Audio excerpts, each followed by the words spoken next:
அவன் என்ற ஆண்பால் பெயர் சொல்லின் சரியான வினை முடிவை தெரிவு செய்க. இங்க பாருங்க, வினை முடிவைனா பயன்படாதீங்க. வினை முற்று, வினை முற்று, வினை முற்று, வினையாளின் பேர் இல்ல, வினை முற்று. வினை முற்று வந்து நல்லா கவனிங்க, இதுக்கும் எல்லாமே ஆன்சர். ஆனா நம்ம என்ன முடிவு போகணும்? ஒரு வினை முற்றுனா என்ன? ஒரு வினை கம்ப்ளீட் ஆயிடுச்சு. அவன் வந்ததும் வினை முற்றுதான், அவன் வந்தாளுங்கிறது வினை முற்றுதான், அவன் வந்தாருங்கிறது வினை முற்றுதான், அவன் வந்தாருங்கிறது வினை முற்றுதான். அப்ப ஆன்சர் மட்டும் ஏன் இதை சொல்றோம்? இங்க பாருங்க, அவன் வந்ததுன்னா அது வந்ததுன்னு சொன்னா ஓரளவு சரி. அவன் வந்தாள், அவள் வந்தாள் அப்படின்னு தான் சரி. அவன் வந்தாள், அவர் வந்தாள், அவர் வந்தாள் அப்படின்னு இருக்கணும். அவன் வந்தாங்கிறதான் பொருந்தது. அடுத்து அவரள பிறவே என்று தொல்காப்பியம் குறிப்பிடும் திணை அகிரிணை தான். தொல்காப்பிய நூற்பாவில் அப்படி இருக்கு நேரடியா. அவரள பிறவே என்று தொல்காப்பியம் குறிப்பிடும் திணை அகிரிணை. திணை எத்தனை வகைப்படும்? உயர்திணை. சொல்லையும் பொருளையும் பொறுத்துக தீர்வன. ஏதாவது ரெண்டு தெரிஞ்சா கூட, தெளிவா தெரிஞ்சா கூட போக ஆன்சர்.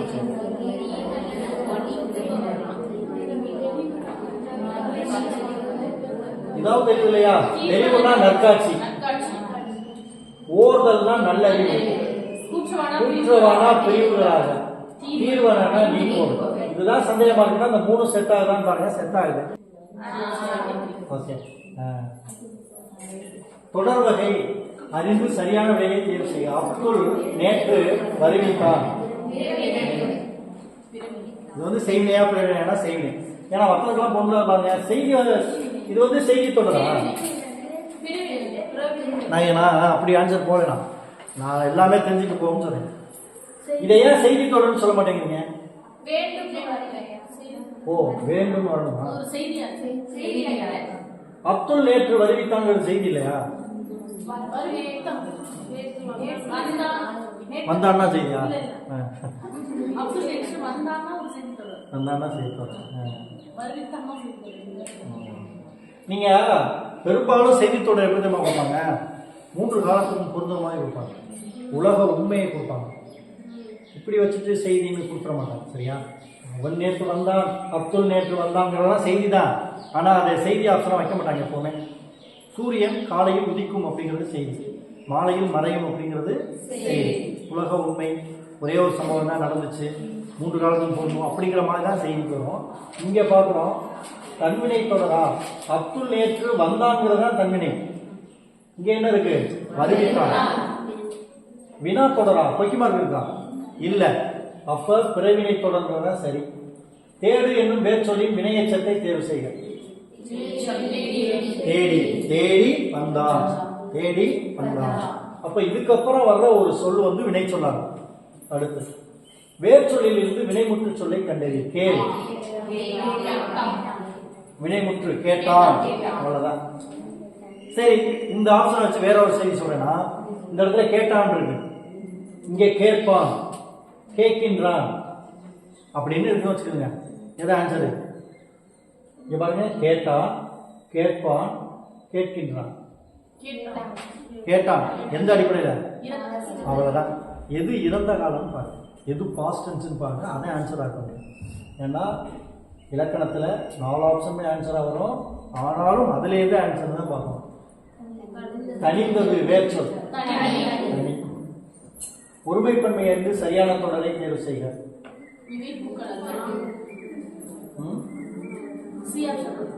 சரி, இதை சொல்லுங்க. நான் அவன் அல்ல. சரியா? நான் அவன் அல்லன், நான் அவன் அல்லன். எழுதியது இவள் அல்லல், இவள் அல்லல். இவர்கள் கவிஞர்கள் அல்லல், அருள்கிரி அல்லல். அதான் பண்மையில் வருது இல்லையா? இவை பூக்கள், இவை பூக்கள். சரியா தப்பா? சரி.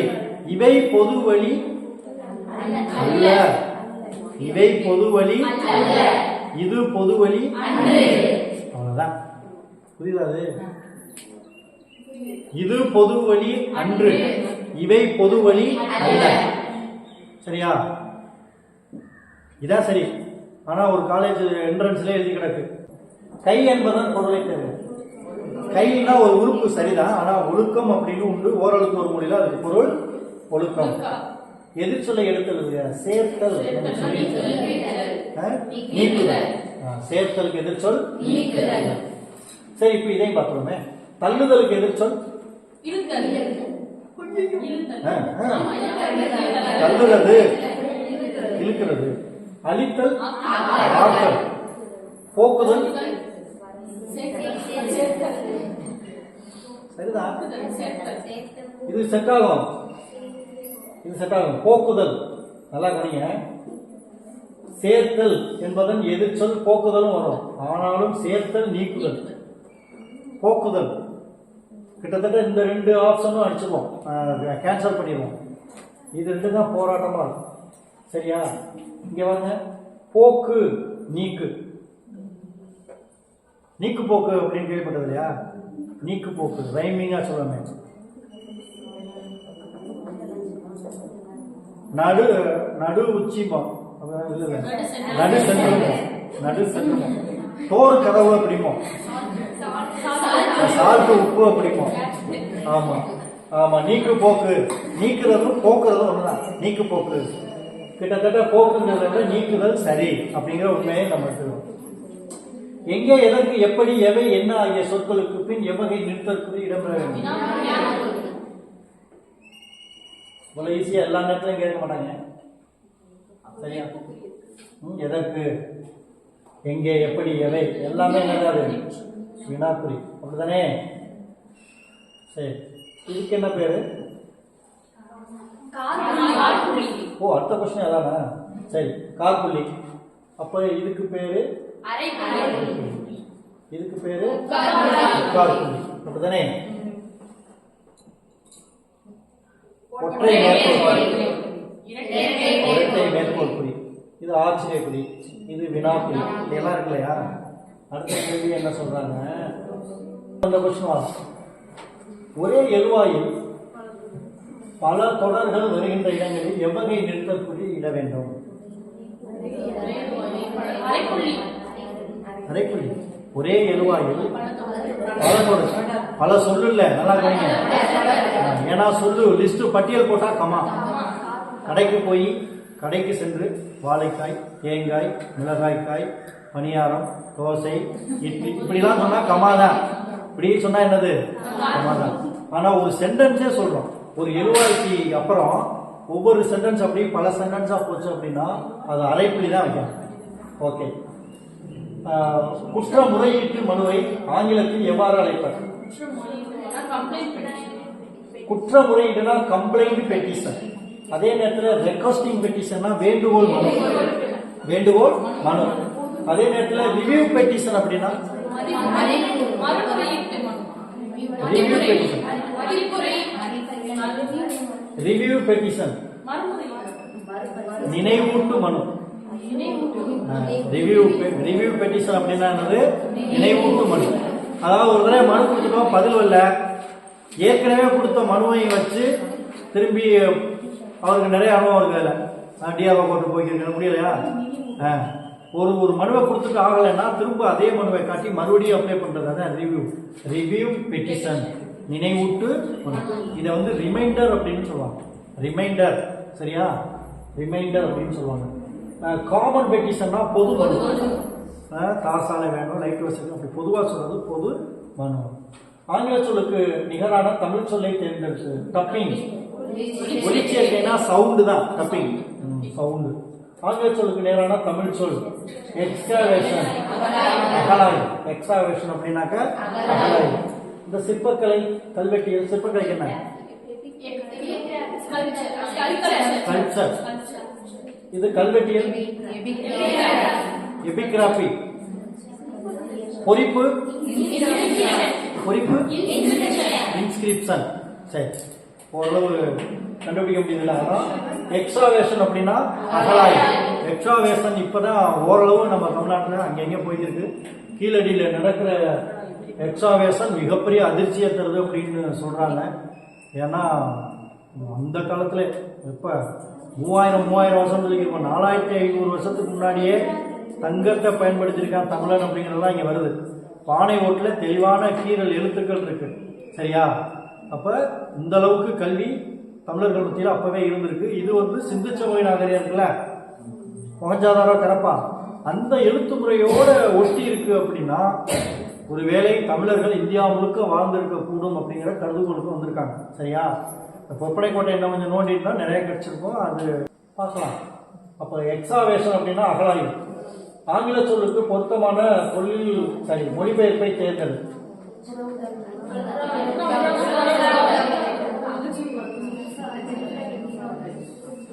அல்ட்ரா வயலட்னா புற ஊதாக்குது. பாருங்களேன், சயின்ஸ் கொஸ்டின் எல்லா துறையிலும் உள்ள கலை சொற்கள் படிக்கணும்னு பார்க்குறாங்க. விப்சிஆர் அப்படின்னு சொல்லுங்க. விப்சிஆர் எத்தனை கலர்? 7 கலர். வானவில் இருக்குல்ல, வானவில்ல விப்சிஆர் இருக்கு, 7 கலர் இருக்கு. அந்த 7 கலரும் கீழிருந்து மேலையா மேலிருந்து கீழையா? கீழிருந்து மேல. சரியா? முதன்மை வானவில்லுக்கு தான் கீழிருந்து மேல, துணை வானவில்லுக்கு மேலிருந்து கீழே. ஒரு வானவில்ல 2 வானவில் இருக்கும், பட்டை 2 பட்டை இருக்கும். ஒரு பட்டையில 7 கலர், இன்னொரு பட்டையிலையும் 7 கலர். ஒரு வானவில்லுடைய வடிவம் அரைவட்டமா முழுவட்டமா இல்ல கால்வட்டமா? முழுவட்டம்.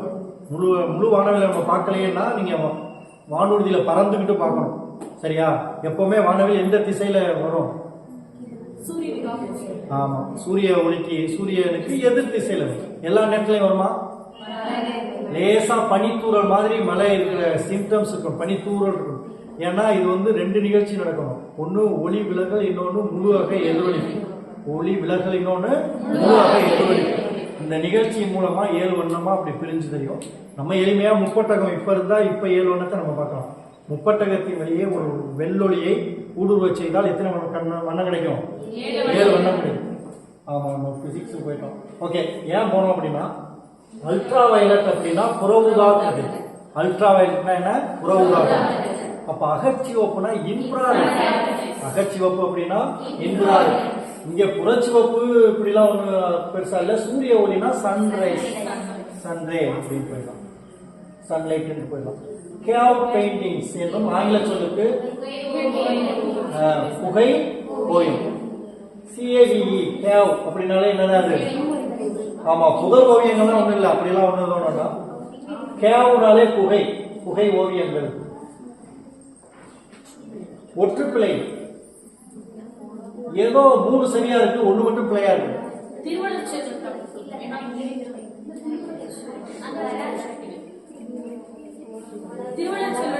திருவள்ளுவர் செல்வன் தப்பு. என்ன வந்திருக்கணும்? சரி சரி. அப்புறம்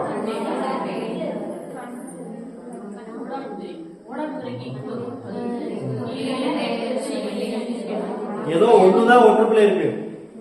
நீங்க எல்லாமே தப்புன்னு சொல்லியிருக்கோம்.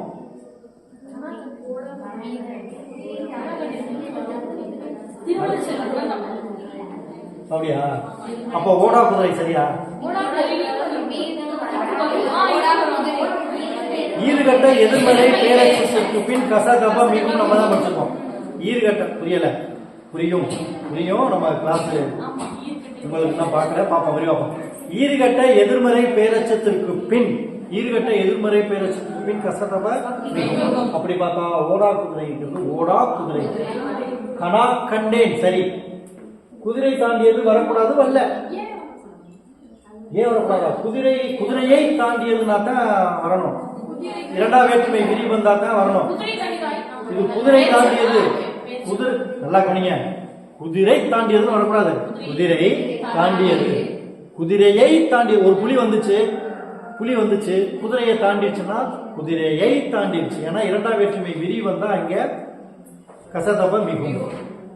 நம்ம எல்லாரும் திருவள்ளுவர் செல்வன் இச்சு போட்டு எழுதுறோம், ஆனா அப்படி போடக்கூடாது. கனா கண்டேன் சரி, திருவள்ளுவர் செல்வன் சரி, குதிரை தாண்டியது சரி. ஓடா குதிரைனா இந்த இடத்துல ஆன்சர். ஏன் திருவள்ளுவர் செல்வன் அப்படின்னா நீங்க இச்சு போட்டியல் வச்சுக்கிறீங்க. இச்சு போட்டா அது பொருள் எப்படி வரும்னா திருவள்ளுவர் செல்வன்னா 3 காலத்துக்கும் பொருந்துற மாதிரி வரும். அப்ப இடைநிலை வராம இருந்தா தான் அது 3 காலத்துக்கும் பொருந்தும். இன்னைக்கு திருவள்ளுவர் செல்வன், நாளைக்கு ஒண்ணும் இல்லாத செல்வன் அப்படிலாம் இல்ல. அப்ப திருவளர் செல்வன்னா 3 காலத்துக்கும் பொருந்தணும். அந்த இடத்துல ஒற்று வரக்கூடாது. எப்பவுமே காலம் காட்டும் இடைநிலை வரவே வராது. எதுக்கு எதுக்கு வினை சொல்லுது. வருபணி, வந்தபணி, வருகின்ற பணி, வரும்பணி, ஊறுகாய், ஊரிய காய், ஊறுகின்ற காய், ஊறும் காய். எங்கேயாவது இதுல இடையில புள்ளி வச்சதுக்கு வந்திருக்கா? அது மாதிரி இங்கேயும் வரக்கூடாது. எப்பவுமே திருவளர் செல்வன் தான். சரியா? அப்படிதான் பார்க்கணும். எழுத்துப்பிழையற்ற தொடரை தேர்வு செய்க.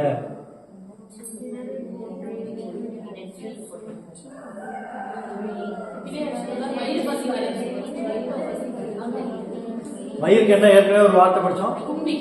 கும்பி மறந்துடக்கூடாது. படிச்சதெல்லாம் மறந்துடக்கூடாது. கும்பி, கும்பி பசிக்குது. டைம் ஆயிடுச்சுல.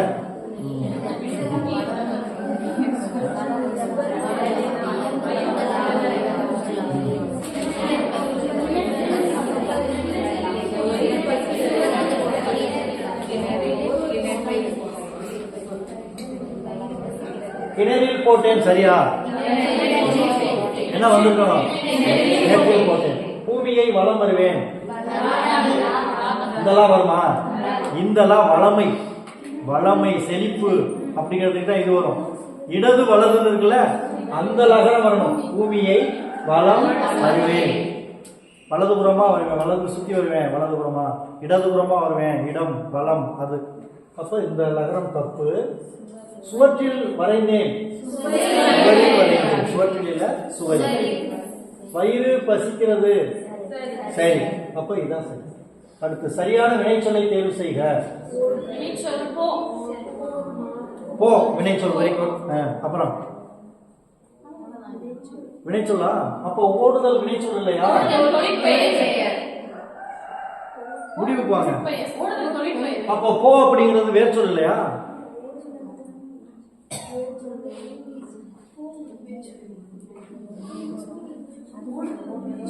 இப்படி தடுமாறுறது எல்லாருக்கும் வரும். நல்லா கவனிங்க. இது ரெண்டையும் கன்ஃபார்மா ஒமிட் பண்ணிடலாம்.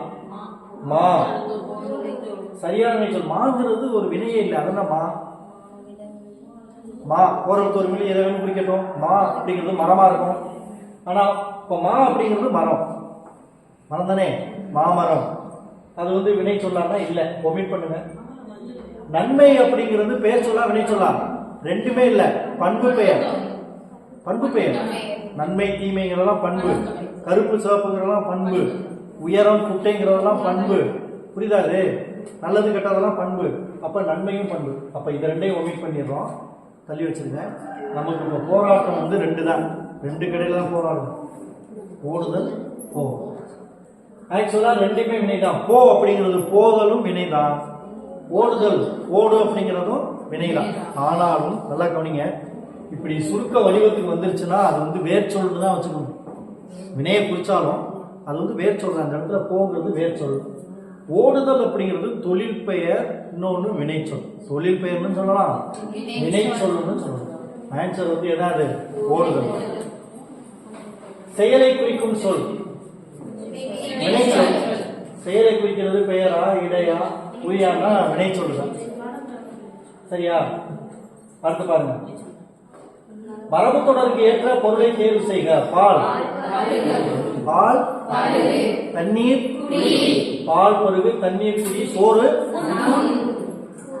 சோறு, உணவுதான் உண், சோறு சாப்பிடு, உணவு உண், சோறு சாப்பிடு, அப்பம், பால், மது, விஷம், விஷம்.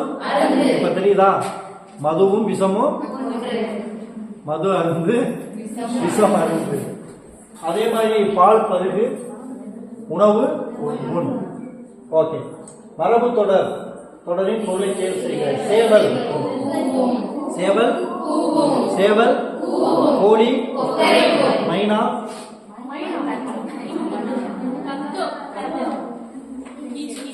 சீச்சல்ல மைனா கத்தும். சரியா? அப்ப இங்க பாருங்க. அப்ப சேவல் கூவும், கோழி கொக்கரை. கன்ஃபியூஸ் ஆயிரும் ரொம்ப பேருக்கு. சேவல் கூவும், கோழி கொக்கரிக்கும். இல்ல சார், எங்க வீட்டு சேவல் வந்து கொக்கரிக்குதுன்னா நம்ம பொறுப்பு இல்லை. சரியா? ஆனா மரபு ரீதியா இதான். சேவல் கூவும், கோழி கொக்கரிக்கும். ஆமா, மயில் அகவும், எது கரையும்? காகம் கரையும். ஓமை தொடர் உணர்த்தும் பொருத்தமான பொருளை தேர்ந்தெடுத்து எழுதுக. கிணறு வெட்ட பூதம் கிளம்பியது போல. எதிர்பாராத நிகழ்வு. சரியா? சர்க்கரை பந்தலில் தேன்மலை சொரிந்தது போல. சர்க்கரை பந்தலில் தேன்மலை சொரிந்தது போல. மகிழ்ச்சியிலும் மகிழ்ச்சி, இரட்டிப்பு மகிழ்ச்சி. ஏற்கனவே அது சர்க்கரை பந்தல், அதுல தேன்மலை பொழிதான், அதுவே சந்தோஷம். சர்க்கரை பந்தல் இனிப்பு, தேன்மலை அதை விட இனிப்பு, மகிழ்ச்சியிலும் மகிழ்ச்சி. அது மாதிரிதான் இருக்கு. அடுத்து வாழையடி வாழையாக, தலைமுறை தலைமுறையாக. வாழையடி வாழையாக நாங்கள் திருப்பதிக்கு மொட்டை அடித்து வருகிறோம். அப்ப பாரம்பரியமா அப்படி அர்த்தம். ஓமை தொடரின் பொருள் இது ஆயிரங்காலத்து பெயர், நீண்ட காலமாக இருப்பது. பொருத்தமான பொருளை தேர்வு செய்ய. வெறுப்பு, வெறுப்பு அப்படின்னா என்னது? சரணாலயம் என்பதன் பெயர்.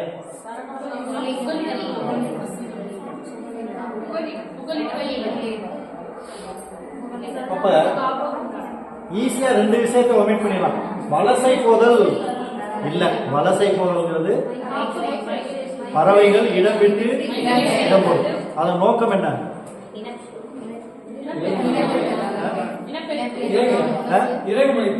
இறகு முளைத்தலுக்காண்டி. அப்புறம் பறவைகள் இடம் விட்டு இடம் மாறணும். சும்மா வடநாட்டுல இருந்து மாநாட்டுலாம் இல்ல. ஆஸ்திரேலியாவிலிருந்து கடல் தாண்டி இந்தியாவுக்கு, இந்தியாவிலிருந்து கடல் தாண்டி கனடாவுக்கு, இலங்கையிலிருந்து இந்தியாவுக்கு, இந்தியாவிலிருந்து இலங்கைக்கு போகுமா. அப்படி போறப்ப அது ஓய்வு எடுக்குமா எடுக்காதா? எப்படி எடுக்கும்? ரெஸ்டாரண்ட் இருக்கு கடையில, ஒரே தண்ணி கடல். போற பறவை கிலோமீட்டர், பல கிலோமீட்டர் இருக்கு, எங்கே ஓய்வு எடுக்கும்?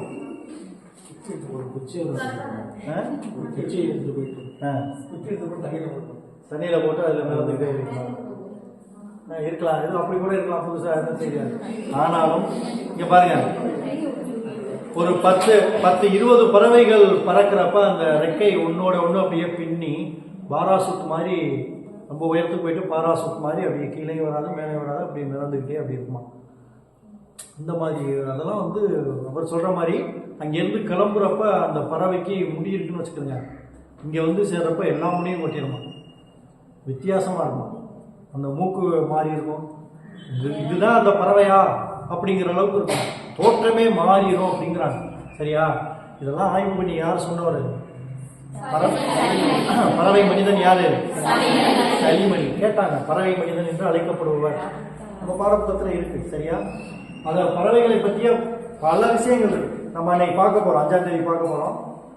பறவைகள்கிட்ட அவ்வளோ விஷயம் இருக்கு. பெரிய பறவை, சின்ன பறவை, குட்டி நூண்டு பறவை. ஆனால் அதுக்கிட்ட இருக்க விடாமுயற்சி நமக்கு இல்லை. அது நம்ம பள்ளிக்கூடத்தில் ஒரு இடத்துல தேர்ந்தெடுக்குது கூடு கட்ட. எங்கெல்லாம் தேர்ந்தெடுக்குதுன்னா ஏசிக்கு பின்னாடி இங்கிட்டு சுடும். அது ரொம்ப கூலிங்காக இருக்கு, ஆசைப்பட்டு. ஆமாம், இங்கே ஒருத்தர் வருவார், 3 தடவை பிச்சு வச்சுட்டார். பாருங்க அதோட விடாமுயற்சியை. நம்ம ஒரு தடவை டிஎன்பிசி எழுதிட்டு வெறுத்து போகிறோம். ஏன்னா அப்படி கேட்குறாங்களே கேள்வின்ட்டு 3 தடவை அதை பிரிச்சு நான் திட்டினேன். அது பாட்டுக்கு கட்டிக்கிருக்கு, அதை ஏன் இப்போ 4ஆவது முறை அதே இடத்துல விடாமுயற்சி கட்டிக்கிட்டே இருக்கு. பார்க்கவே நமக்கு ஆசையாக இருக்குன்னா அது இன்னொன்று குறுகி அது போல முயற்சி பண்ணுது. நம்ம ஒரு சின்ன சின்ன விஷயத்துக்குலாம் சோர்ந்து போகிறோமேங்கிற மாதிரி அதுக்கிட்ட கற்றுக்கிற மாதிரி இருக்குது. சரியா? இவ்வளோ ஆள் நடமாடுறோம், அதுக்கு ஒரு விஷயம் பிடிச்சிருந்துச்சுன்னா அதை செஞ்சாகணும். நீங்கள் அந்த தூக்கணாம் குருவி எவ்வளோ பெரிய இன்ஜினியர் இருந்தாலும் அதெல்லாம் கட்ட முடியுமா? அதுக்கு அவ்வளோ திறமை இருக்குது. சரி, ஓகே. அப்போ சரணாலயம் என்பது வலசை போதல் இல்லை. சரிதானே? வாழ்விடமா? வாழ்விடம்னா ஒரு குருவி ஒரு கூடு கட்டினாலும் அது வாழ்விடம், அவ்வளோதான். ஆனால் இங்கே சரணாலயங்கிறது புகலிடமா காப்பகம்? எப்படி?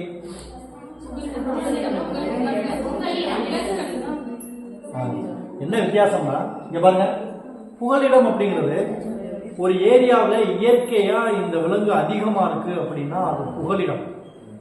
நல்லா கவனிங்க. புலிகளுக்கு எங்க இருக்கு? முண்டந்துறை புலிகள். அது என்ன சொல்றோம்? புலிகள் சரணாலயமா காப்பகமா?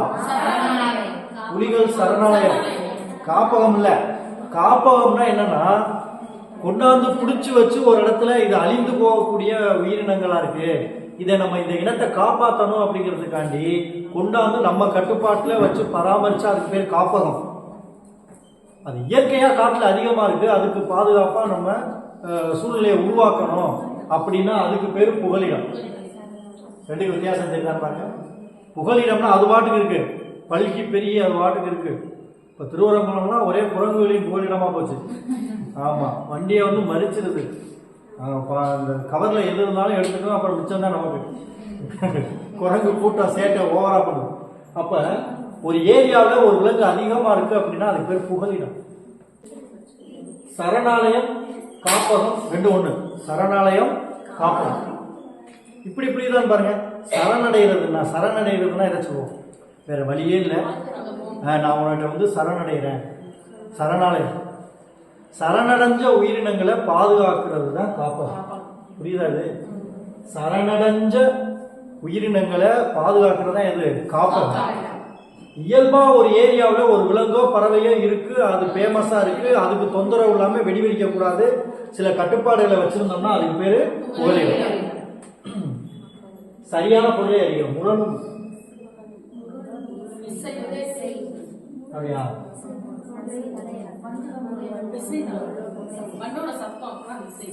மண்டோட சத்தம்னா வண்டு முரளும். அது சரி, வண்டு முரளும்.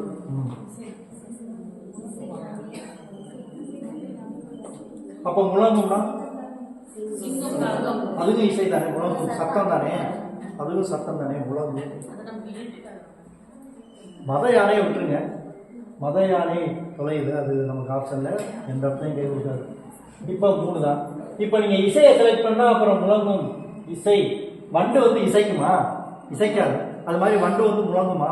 முழங்காது. அப்ப இதை ஒமிட் பண்ணா இதையும் தான் ஒமிட் பண்ணணும், இதை ஒமிட் பண்ணா இதையும் தான் ஒமிட் பண்ணணும்.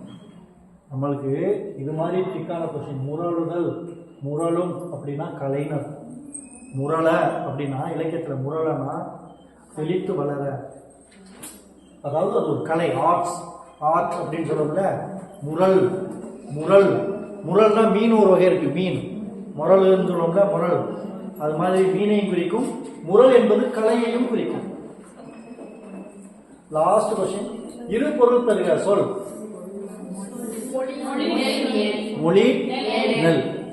சொல்லுக்கு வேற வேற பேரு அப்படின்னு பார்த்தோம்னா மொழிதல், இயம்புதல், செப்புதல், நெல்லு, உரைத்தல், அளாவுதல், நிறைய இருக்கு. பதம், பதம், கிளவி, சொல், நெல். பதம், கிளவி, சொல், நெல். பதம், கிளவி, சொல், நெல். மொழி, நெல், சொல். புரியுதா? எத்தனை கொஸ்டின் பார்த்துருக்கோம்? கொஸ்டின் தான் 100, விஷயம் 300க்கு மேல. ஆனா இதை அப்சர்வ் பண்ணிக்கிட்டு நீங்க அடுத்த கொஸ்டின் இப்போ ஒரு ஃபுல் டெஸ்ட் ஒன்று வச்சிடணும். நம்ம ஏன் இப்போ புத்தகம் முன்னாடிலாம் புத்தகத்தை வச்சுக்கிட்டு வரிக்கு வரி வாய்ச்சு சில பேருக்கு டென்ஷனா இருக்கும். இந்த பாடுபட தெரியல. ஆனா எனக்கு இப்போ அது போகல. ஏன் தெரியுமா? போன பேட்டர்னுக்கு ஓகே சரியா, உரைநடையிலேருந்து பூந்து பூந்து கேட்டான். இப்போ முழுக்கவே எப்படிதான் கேட்குறான்? 80-85 கொஸ்டின். இதுல என்ன உரைநடை இருக்கு சொல்லுங்க. இதுல என்ன உரைநடை இருந்துச்சு? இப்போ 100 கொஸ்டின் பார்த்தோமே இருந்துச்சு. திரிகடிகம், இதெல்லாம் செய்யுள். இது உரைநடையில, இது செய்யுள். ஓகே. இது துரைமாணிக்கத்தீங்க அப்பா 2. பூவேசா, பூங்கொடி, சியு போப்பு. நீங்க அதிகபட்சம் ஒரு 10 உரைநடை கேட்க மாட்டேங்கிறா. அந்த 10 உரைநடை மேலோட்டமா கேட்கலாம். ஆனா ஒரு 80-90 கொஸ்டின் இந்த மாதிரி தான் இருக்கு. அதனால நம்ம இந்த மாதிரி கிளாஸ் கொண்டு வரதான் நல்லதுன்னு நினைக்கிறேன். முன்னாடியெல்லாம் 6வது +2 வச்சு வரி வரியா படிக்க சொல்லி டெஸ்ட் வச்சு பெரிய இதாக தான் இருக்கும். குறுப்பாக பிரித்து படிங்க, 3 மணிக்கு கொஸ்டின் தருவேன்னு சொல்கிறதெல்லாம் இப்போ வேண்டியதில்லை. ஏன்னா நமக்கு இது ஒரு வாய்ப்பு. நம்ம படிக்க வேண்டியதெல்லாம் அந்த சைடு, ஜிகே சைடு நிறையா படிக்கணும். தமிழுக்கு இதான் டைப்பு. வாரம் ஒரு டெஸ்ட்டு நடந்துக்கிட்டே இருக்குது. நம்ம குரூப் விட்டால் வேறு எதையுமே கவனம் செலுத்த மாட்டேங்கிறோம். நன்றி. மணி ஆயிடுச்சுன்னு நினைக்கிறேன்.